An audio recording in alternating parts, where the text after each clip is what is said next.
Welcome to Dad's Garage. Today I'll be replacing the thermostat on a 2007 Chevy Equinox. This procedure should be the same for any first-generation Equinox, 2005 through 2009. Replacing the thermostat on this vehicle is fairly easy to do, so I'll go through the steps for you in this video, and hopefully this will give you the help you need. First, I want to remind you that safety is always first, so don't forget to wear eye protection, especially since you're working under the hood and your cooling system is involved.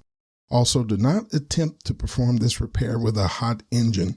Make sure you've been parked long enough for your engine to cool down so you don't put yourself at risk of not only surface burns from a hot engine compartment, but also coolant that may spill out as you disconnect certain components.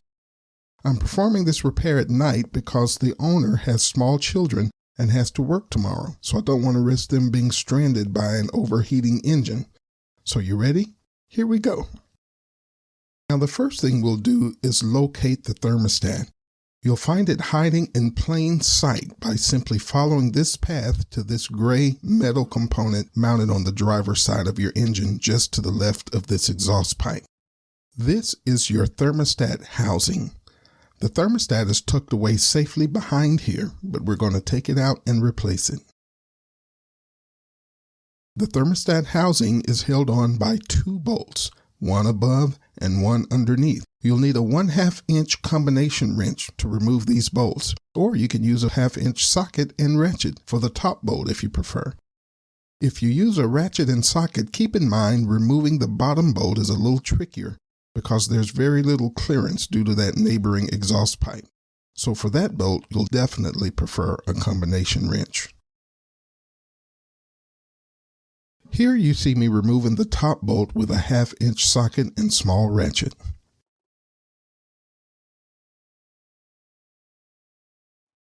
Now the bottom bolt. And I'd like to pause here just a second to show you the wrench that would be ideal to remove both of these bolts. And that would be a 1/2 inch combination wrench with a ratcheting box end. If you're planning to do this repair and you can get one of these, it can handle both bolts easily. I didn't have one of these with me at the time, so I used the tools I had. But not a problem, the repair was still easy to do.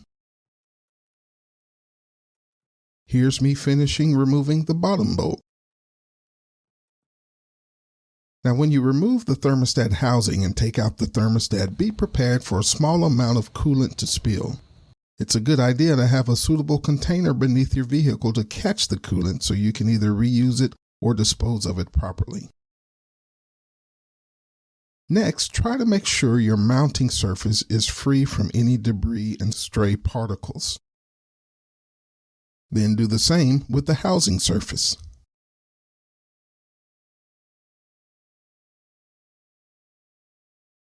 Now insert your new thermostat and tuck it in. I want to point out right here that the lower bolt hole on the thermostat housing was designed open like this on purpose. This is neat because it allows you to partially insert that bottom bolt before replacing the housing.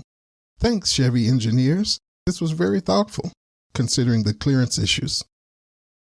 Next, I'll install the top bolt.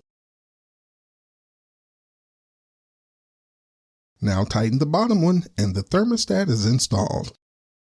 Remember that coolant we spilled earlier? Well, now the system is a little low, so before we start the vehicle for testing, I want to go ahead and top off the coolant back to a proper level. Now I'm going to start the vehicle and carefully observe the thermostat housing from different angles to make sure it's not leaking coolant. Everything looks good. Here's another important tip. While the Equinox is running and warming up to operating temperature, leave the cap off your coolant reservoir to help your cooling system burp out any excess air pockets that may have been created during the repair. Also, turn on your heater to full blast so hot coolant will be routed through your heater core and fill the entire system. This will help you make sure your levels are good and any air pockets have been dispelled. Be sure to replace the cap before letting down your hood. And finally, here I am doing a test drive. I set up my phone to record the temperature gauge while driving. no overheating. Looks like we've got a successful thermostat replacement. I hope this was helpful to you.